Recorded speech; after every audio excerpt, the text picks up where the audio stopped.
The 2025 NFL Draft is in the books. Let's grade how the 49ers did.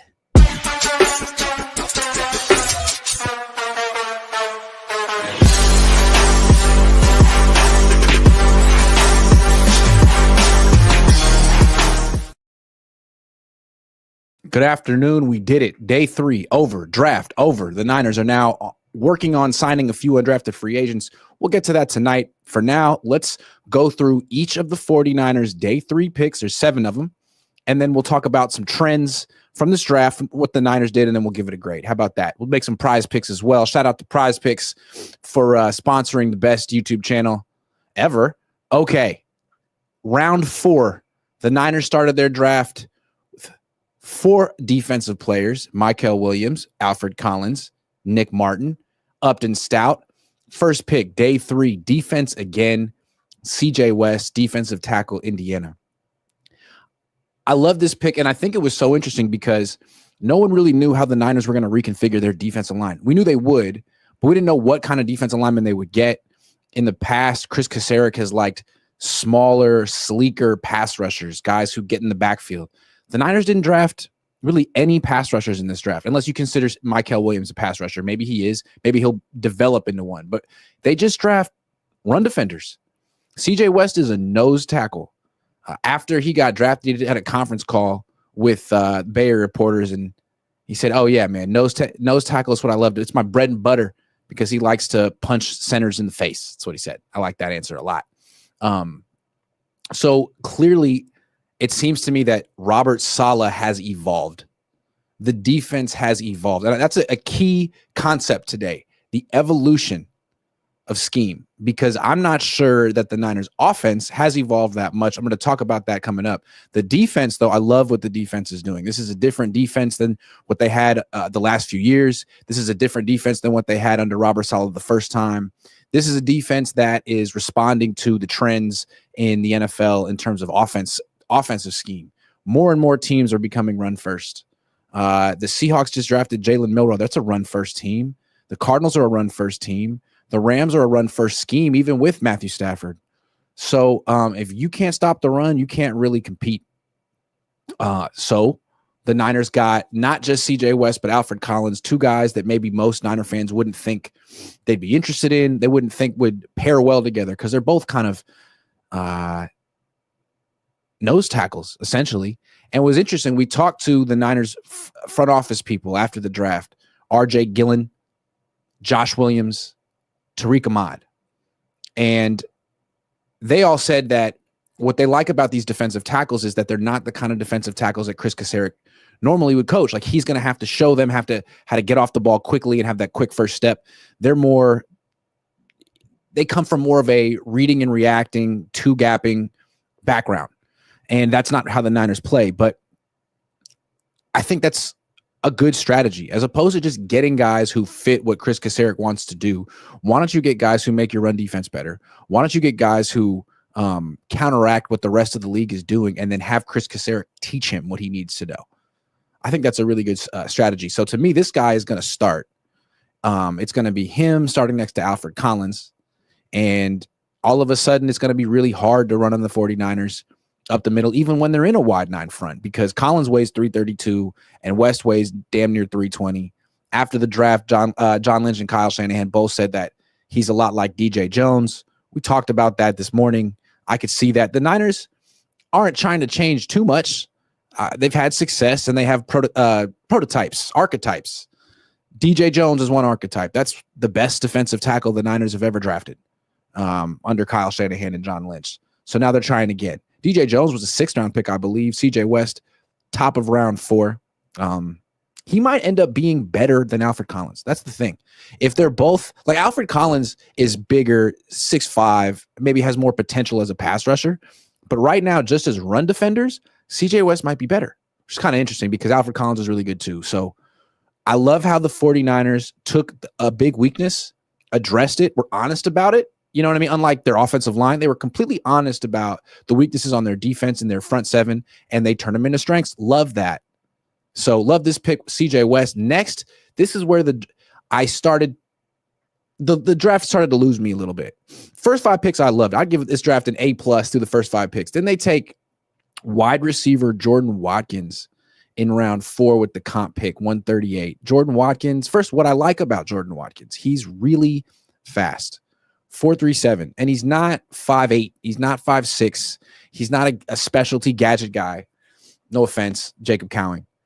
He's a legit outside receiver, 5'11", doesn't have the longest arms, but he's a good route runner. And he is shorthanded. And he wears number 11, which I find is interesting. So to me, this is maybe a Brandon Ayuk potential replacement. It seems like he can play the X receiver. He's not going to be a huge yak threat, but he is a deep threat. He can also line up in the slot. Again, he's got like really short arms. So I don't know if he can be the possession receiver that Jawan Jennings is, but he could be a deep threat for sure. He could replace Brandon Ayuk if Brandon Ayuk never returns to the player he was, or if he gets traded in the future. So I get it from that sense. Kyle Shanahan has a good view and vision for wide receivers and how they fit his offense. I mean, he hasn't gotten one wrong since Danny Gray, really. So you can see the talent and you can see the scheme fit. So I'm not going to say I don't like it. I didn't like the Ricky Pearsall pick last year, but when you see him on the field in this offense, you can see how he's going to be productive. I could see Jordan Watkins being productive as well, but I still feel like this here, 138, it's such a contrast from the defensive draft. And I don't know if Saleh was making the defensive picks and Kyle was making the defensive picks, or they were all making them together, but it just feels like they were so different. The defensive picks were so like structured. D-end first, that's the biggest need. Defensive tackle second, that's the second biggest need. Linebacker third, that's the third biggest need. Meanwhile, when they finally get to offense, wide receiver first. I mean, you're already at the end of round 4, so maybe it's not a big deal. You're picking, backups anyway. You're not getting future starters most likely, although the Niners have had success in this area of the draft getting starters. But it just seemed like there were so many offensive linemen who went after this. You didn't like any of them. You could have had a guard who could compete to I'm guessing there's going to be a guard drafted after Jordan Watkins. And I don't know who it is. Josh Williams and Tariq Ahmad and RJ Gillum, that's their job. They know. But I'm guessing there's going to be an offensive lineman taken after Jordan Watkins in this draft. It's going to end up being a solid starter. Like someone who could be better than Spencer Burford. Because Spencer Burford's now, is he a starter for this team or is Ben Barch? Either way, not great. So this was an opportunity to draft another starter, a 6th starter, someone to compete with your worst players on offense. And instead you got a wide receiver who, what's he going to be? Is he going to be the number 3 receiver week 1? Maybe. But then DeMarcus Robinson comes back from a suspension. Ayuk comes back from an injury. This guy could play a whole lot of nothing this year. And this team isn't that good, has needs everywhere. And the offensive line, they talked about they wanted to address the trenches. They addressed the trench, singular. There was no trenches addressed, one trench. And it's funny. You think the fact that they take defensive line so seriously, that they double up. I took 2 defensive tackles and a defensive end. I mean, it's the engine of their team. You'd think that like they would understand, well, the defensive line is rushing against offensive linemen. And if defensive linemen are important, then like people that block them are also important. If the defensive line is so important, wouldn't the offensive line be like almost as important, if not more important? I mean, pick 138 is still pretty early in the draft. You're telling me you didn't like any offensive lineman taken around here. I just don't get that. And I also don't understand, like, they act like they have the highest standards for offensive linemen. For us, we didn't find one that we like that would fit. You guys have one of the most blah offensive lines in the league. You can't find anyone that could compete.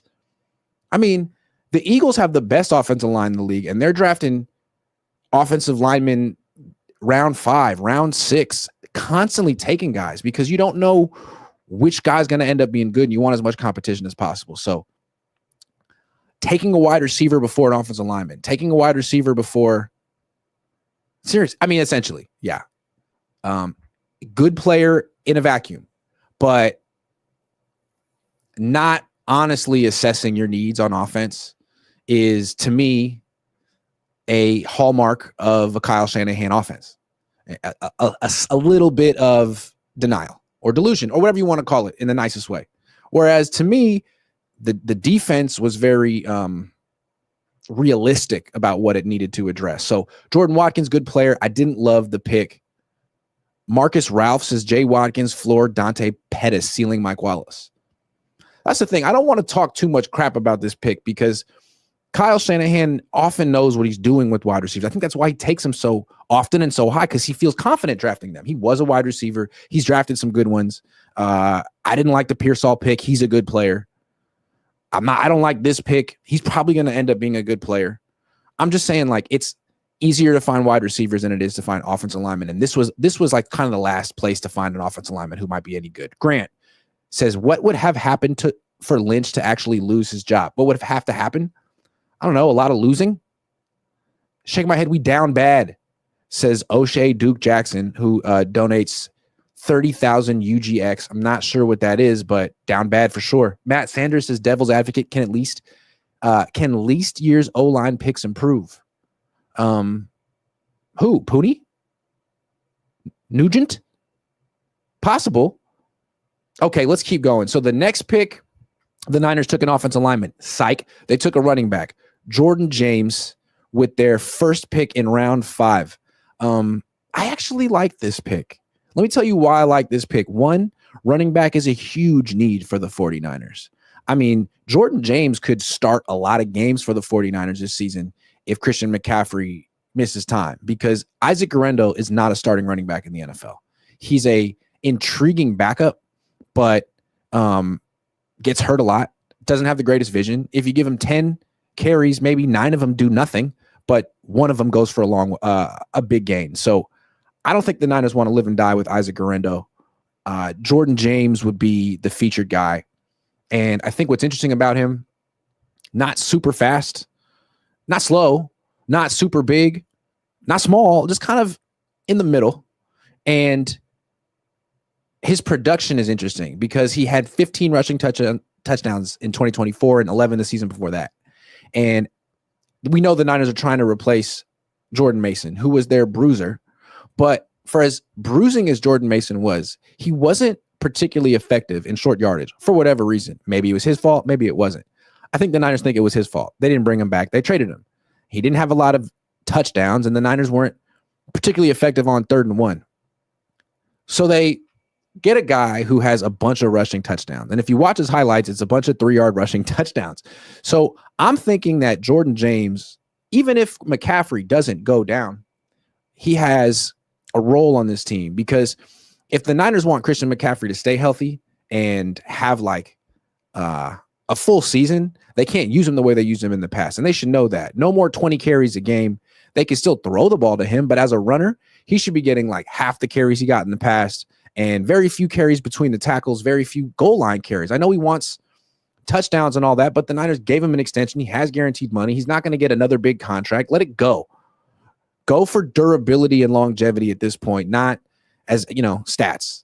So I think this is, if they use Jordan James correctly, it'd be a nice pair to Christian McCaffrey. And when McCaffrey finally leaves or retires, James and Guerendo seem like they'd make a nice 1-2 punch, considering they complement each other. Guerendo's got the long speed. James has got the burst and the quickness.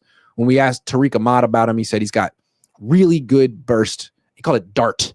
I like that word. And if you watch him, to me, he kind of reminds me of, I don't know, a young Devontae Freeman. Jason Aponte threw that out on Twitter. I liked it a lot. Devontae Freeman was with the Falcons back when Kyle was the offensive coordinator there. He was young. He was a 4th round pick, I believe. Went to Florida State, I believe. So I think there are certain carryovers, size, speed, running style, burst, lack of long speed, but quickness and strength.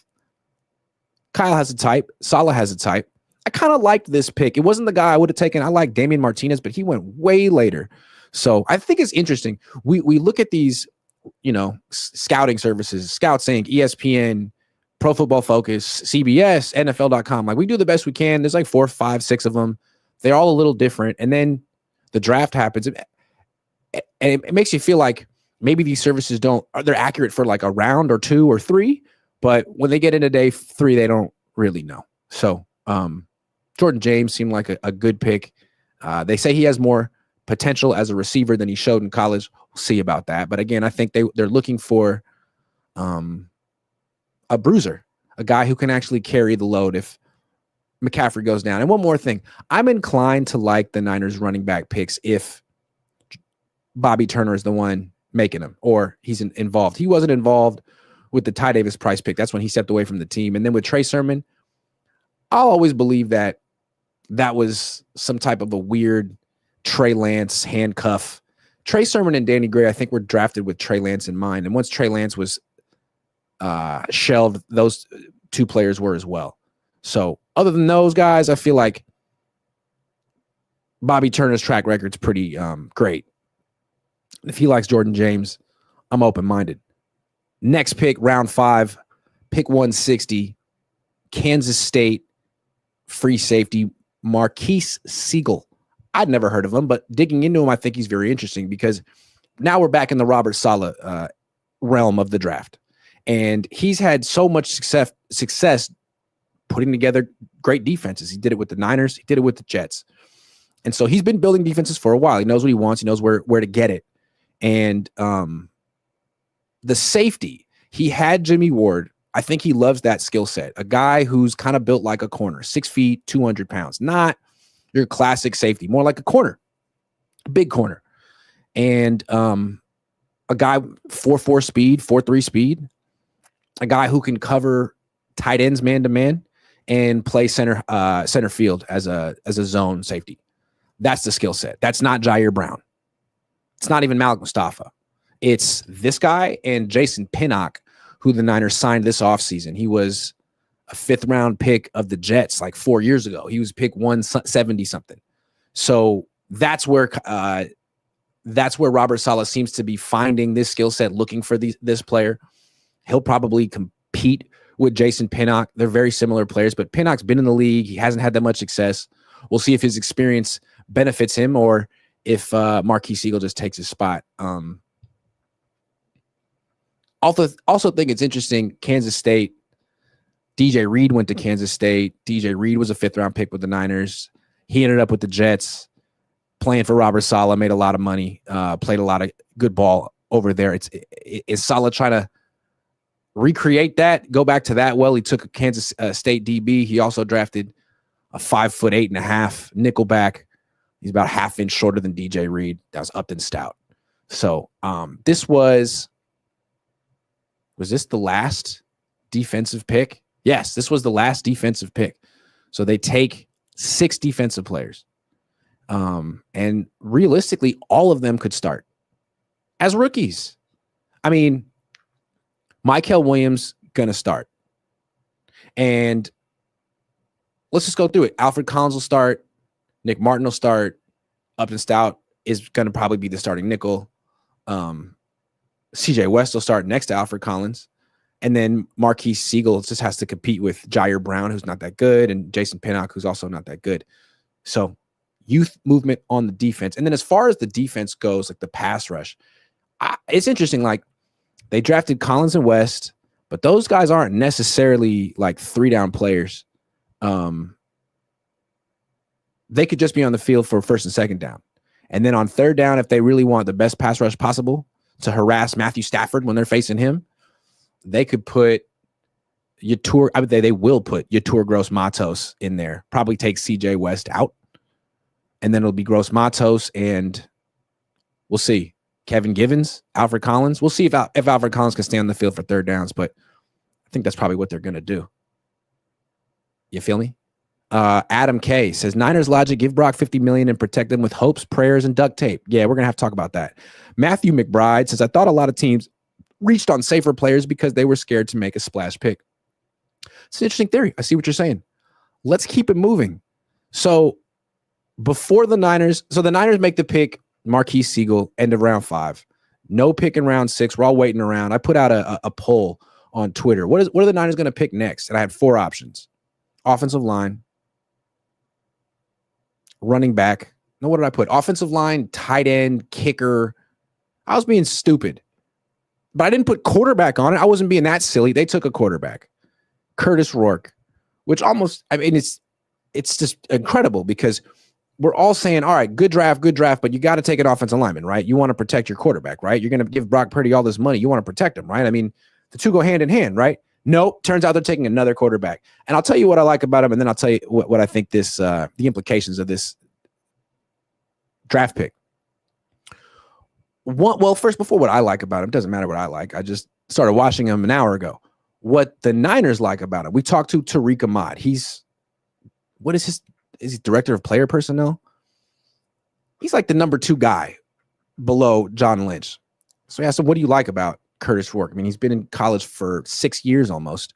And he said he just plays the position the right way. He sees the game. He processes so well. When he was talking about Curtis Rourke, it sounded like he was talking about Brock Purdy. All the things they like about Brock Purdy, the processing, the way he sees the field, the way he's on time, that's what he said about Curtis Rourke. Then when we asked Kyle, what do you like about Curtis Rourke? The first thing Kyle said, go back and watch it yourself.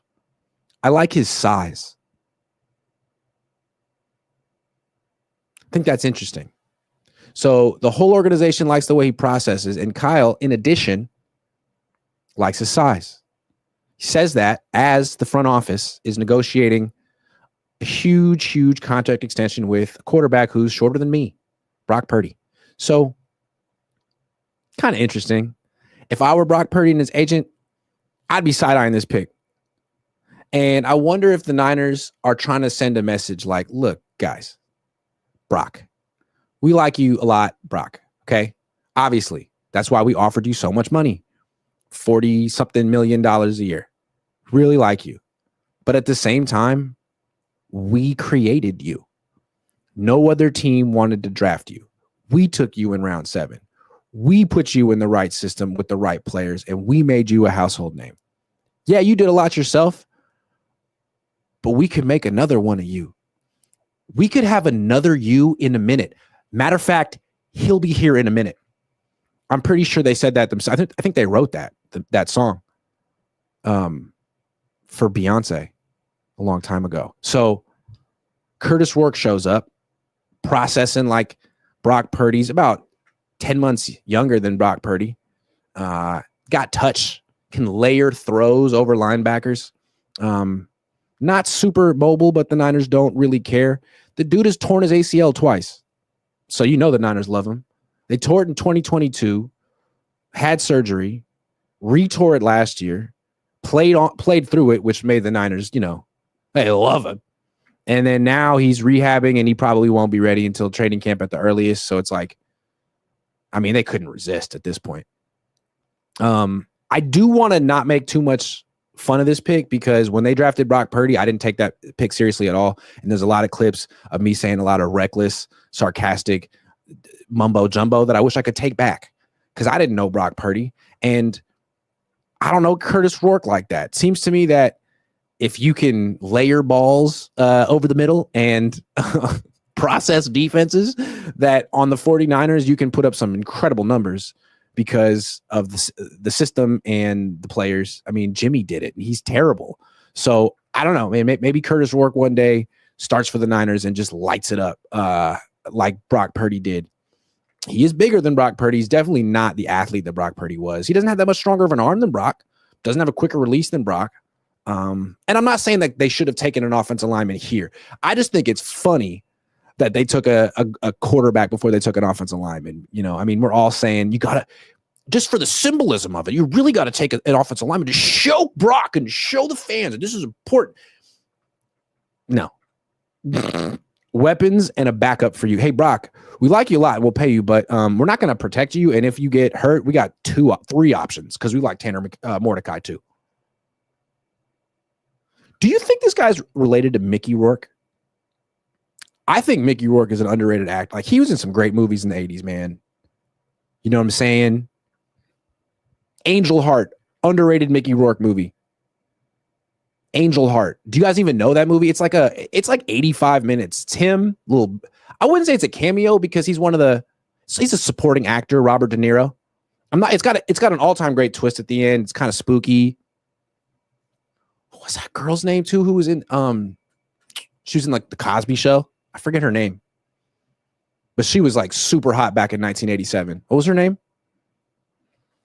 I was not born in 1987, but I loved this lady back before I was born. Anyway, Mickey Rourke, underrated. Curtis Rourke, also underrated. That's what I wanted to say. So they go, finally, round 7, they take a guard, Connor Colby. And it almost felt like, here, guy, you know, we all know you're begging us to take an offensive lineman. So we'll take one with like the 7th to last pick in the draft. Connor Colby went to Iowa, which means he kind of fits the system. They run essentially Kyle Shanahan's system, a version of it at Iowa. A lot of outside zones so they can watch him do the blocks, execute the blocks he needs to execute. He's got the movement. He's a pretty good athlete. He fits the system. He went to Iowa. He was there for a long time. All good, right? Yeah, but the problem is he has 32-inch arms, which is a deal breaker. Like, compare this guy, Connor Colby. Maybe I'm wrong, man. Maybe I'm just being unfair here, but last year they were at Kingston in round 6. Jared Kingston was the same size as Connor Colby. He's faster than Connor Colby. He was quicker and more agile than Connor Colby. He had longer arms than Connor Colby. Connor Colby's are just 32 inches.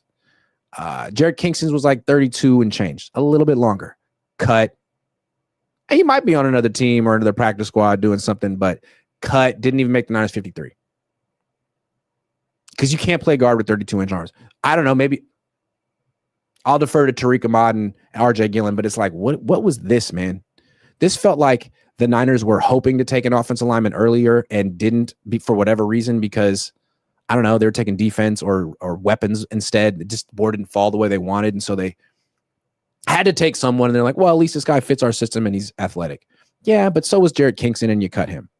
The Niners don't really look for difference makers on the offensive line unless it's a left tackle. They just want competent starters. And I think round 7 is a little late to find one. Connor Colby, at best, will be a backup for this team, I think. And realistically, he'll be on the practice squad, most likely, which is fine. Because, you know, the practice squad, you want to have a deep practice squad, even though they don't play. It's good. They practice, and you want to be strong in practice, as I always say. So, yeah, I'm thinking maybe 100 picks before this one would have been nice to take an off. They could have taken 2 offensive linemen. They took 2 wide receivers. They take 2 wide receivers every freaking year. But offensive line is just. Anyway, we're going to talk more about the offensive line in a minute. Last pick, Junior Bergen, wide receiver from Montana.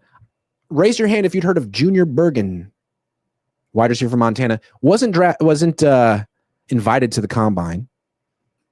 Played at Montana. So I couldn't even find his stats. But we talked to Kyle and the front office. Kyle in particular says that he's drafted to be a returner, punt return, kick return, which makes me more intrigued because the Niners haven't had a good kick returner ever under Kyle Shanahan. They haven't even taken the position seriously. They always get guys who are just really good at fair catching the ball. Trent Taylor. Jacob Cohn was terrible last year. All he would do is get the ball and fall. Sorry, Jacob. You're a pretty good wide receiver, though. I like the idea of them actually getting someone good as a returner, because why not? That's a lot of yardage that you could be racking up away from scrimmage.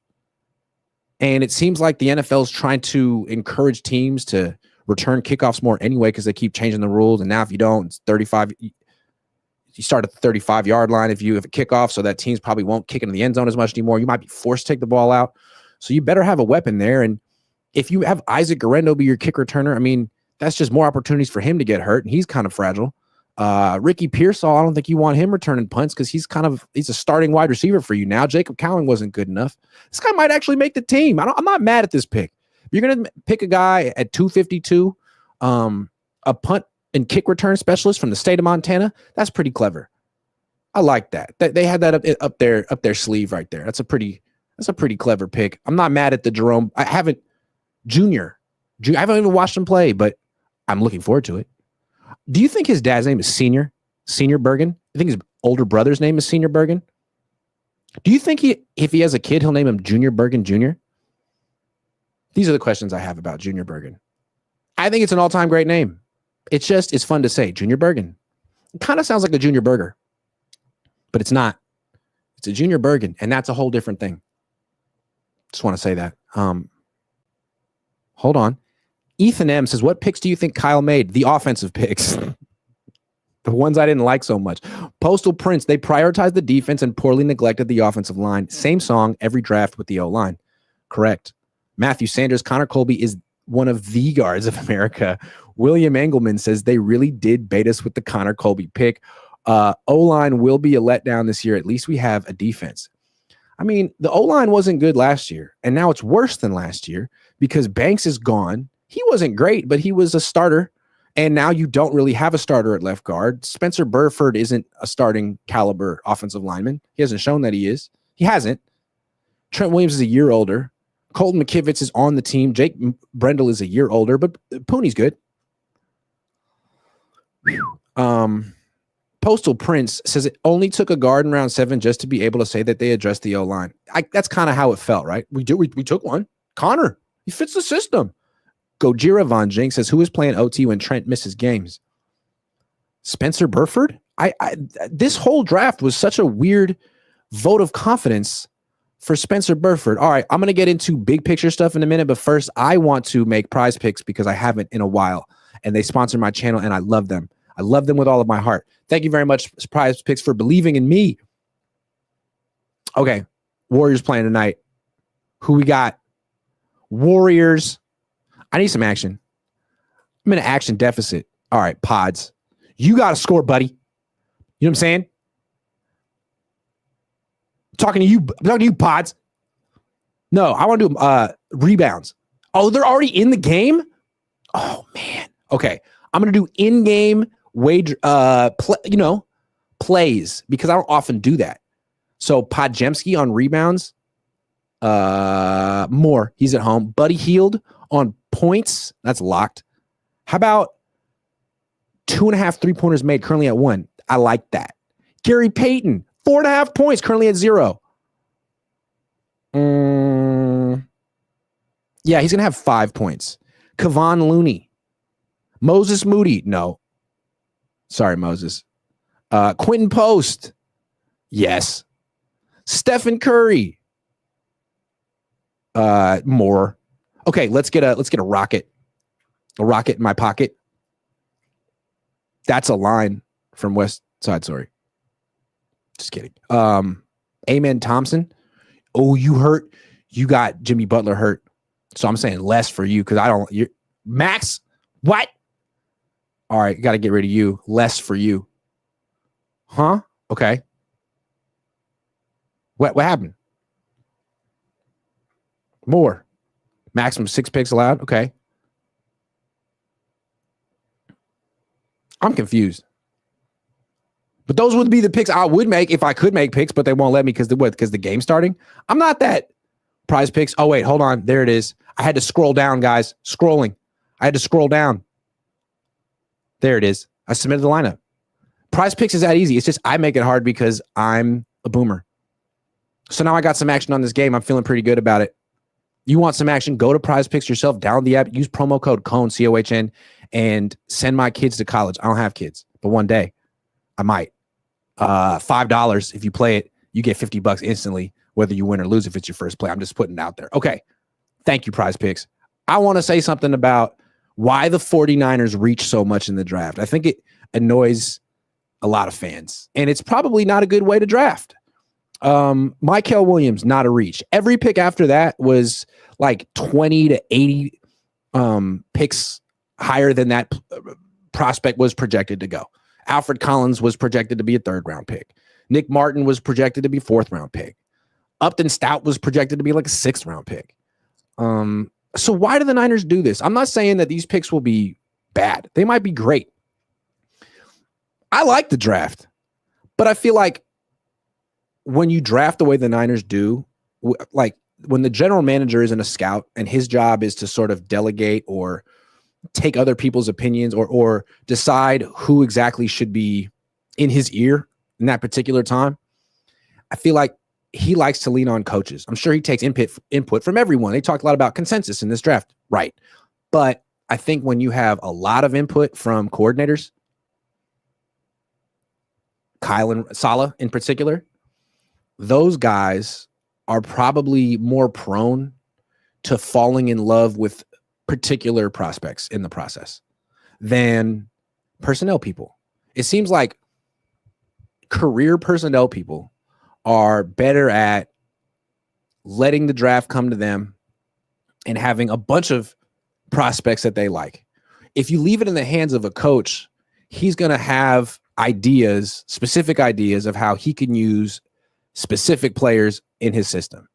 And once he starts building that defense with the player in his mind, it's like he's locked in. So I have a feeling when Robert Saleh was watching film and trying to figure out the players he liked, when he watched Nick Martin, he thought, that's Dre Greenlaw. I got to have this guy. He is the most like Dre Greenlaw of anyone else in this draft. Like, this is my linebacker. This is my kind of linebacker more than anyone else, even though there could be other really good linebackers better than Nick Martin. Like for the type of skill set Saleh's looking for, it's him and only him. And so you could wait until round 4 and get a better value for him, but God forbid someone else takes him, because now the one linebacker that Robert Saleh has been building his defense around in his mind is gone. And I think Kyle does the same thing. You know, you fall in love with a wide receiver, a running back, and it doesn't really matter if you reach, because you feel like, okay, well, I'm going to be in control of his destiny. I'm the one coaching him. I'm the one playing him. People will crush me today and say I took him a couple of rounds too early, but if I start him and he gets 100 tackles, it'll be great. If I start him and he gets 1,000 yards, everyone will say I'm a genius. So I think that's sort of why the Niners reached. I don't think it's that they suck at drafting or they're like unaware of where these players are really ranked. I think it's just, this is what happens when you let coaches draft. And it's not necessarily a bad thing. I think Robert Saleh had a great draft in spite of the fact that he reached for like every single player except for Mykel Williams. I see the vision for his picks. I think he addressed his needs in the right order. And I think despite the fact that he didn't really get any pass rushers other than Mykel Williams, his defense is way better than it was coming into this draft. And he has an opportunity to put together a really, really good young defense this year. So I don't have a problem with the reaches. What I do have a problem with is the lack of offensive linemen. And that's why, I mean, I think it was such a interesting juxtaposition. Saleh comes back after 4 years being with the Jets, and he's building a defense that's way different than the one he had the first time with the Niners. I mean, a huge defensive line, not a lot of pass rushers, all about stopping the run. Meanwhile, Kyle Shanahan's offense hasn't evolved at all. First pick, obviously wide receiver. Of course, he doesn't address the offensive line until the 7th round. And what was interesting, we asked John Lynch after day 3, he said, like, hey, you know, were you expecting not to really address the offensive line until really late? Or were you trying to take someone earlier and it just didn't work out? And Lynch is like, yeah, you know, it wasn't the plan to wait this long. We wanted to take an offensive lineman earlier. It's just, you know, the board didn't really match up. And every time we were on the clock, the offensive lineman that we wanted wasn't there. Which sounds like such a reasonable thing to say. It's like, hey, you know, we don't have anything against offensive linemen. We love offensive linemen. It's just one of those things. It's just how life is and how the draft broke. I mean, there's a scenario where we could have drafted 8 offensive linemen. I mean, really, it's out of our control. There's only so much you can control. Sounds good. I just don't buy it. Here's why. The Niners didn't make one trade this year. Not one. There were a ton of trades. General managers often make a lot of trades. It's what they like to do. Not the Niners. No trade ups, no trade downs. You got to move around a little bit. You can't just be passive during the draft. If there's a guard you like in round 4, but he's not going to be there at pick 138, trade up to pick 135. Other teams did it routinely. Pick up a phone. See what it takes. I know you were dying to draft Curtis Rourke in round 7, but maybe you could have parted with some of those 7th round picks, move up a little bit, and take an offensive lineman you like who will make the team. Because you might like Connor Colby, but he's probably not going to make the team because his arms are really freaking short. So, I don't know. It's not like the Niners were going to be in a position in this draft where they're like, hey, we wanted to completely revamp our defensive line. It's just that whenever we were on the board, we didn't really like the defensive lineman available. So we took a bunch of DBs and wide receivers, and our starting defensive line next year is going to be terrible, but oh well. They didn't do that. They didn't leave it to chance. Now, they didn't trade up for any defensive linemen, but they reached for guys they really wanted because they were not going to let CJ West get taken. They were not going to let Alfred Collins get taken by someone else. Those were the guys they wanted. They got him. There was clearly no offensive lineman that the Niners had to have. Now, in fairness to Kyle, maybe he felt like, hey, man, if I had been allowed, or if we had taken an offensive player in the first 113 picks, we would have taken an offensive lineman, but we went all defense. So when we finally got to the offensive portion of the draft, we didn't like the offensive lineman. Fine. But you know what? The Eagles took offensive linemen late, and they have a better offensive line than you. If the Eagles liked offensive linemen late, you should like offensive linemen late too, because theoretically, those guys have even less of an opportunity to make that team. I mean, how are they going to get on the field? On the Niners, they could. So I think, I mean, I like the running back pick, honestly. I like the safety pick. And then when you get to round 7, it's too late to take an offensive lineman that matters. So to me, that wide receiver pick, 138, nothing against Jordan Watkins. He could end up being a fine player, but that was your opportunity to really take an offensive lineman. You could have traded up a few spots, traded down a few spots, whatever. But that was it, and they passed on it. So let's give the Niners a final grade for this draft. I'm going to split it up into 2 grades and then give it like a composite. So I don't know if Jed was just joking, but he kind of made it seem like Saleh was making the picks on defense. Early today, he put out a tweet saying like, oh, maybe we'll do something different. Psych! Saleh just entered the room like he's here to make sure we stick to the plan and draft defensive players. They take CJ West. So the defensive portion, it's a group effort, but Saleh's the defensive coordinator. That group, I'd give them an A+ for their draft. I liked all the picks. Did they reach sometimes? Sure. But I see the vision. I mean, did they reach for Nick Martin? According to certain boards, but that's a 220-pound linebacker who runs a 4.5. Like, that guy's going to be explosive and violent. We know what that skill set does in Robert Saleh's defense. Love what they did. I love the order in which they attacked the positions. A+ for the defense. Then you got offense. Now, to be fair, they didn't get any day 1 or day 2 picks. They were pick 138 on. They were only 5 offensive picks. 3 of them were in round 7. So not a lot to work with here. But no offensive lineman until the end. You took a guard who probably won't make the team. You took Jarrett Kingston 2.0. You took an intriguing wide receiver, honestly. I mean, he could end up being a starter one day. He's got the size and the speed for it, the route running. You took an intriguing running back. Probably won't be a starter, but he could be like a split time guy.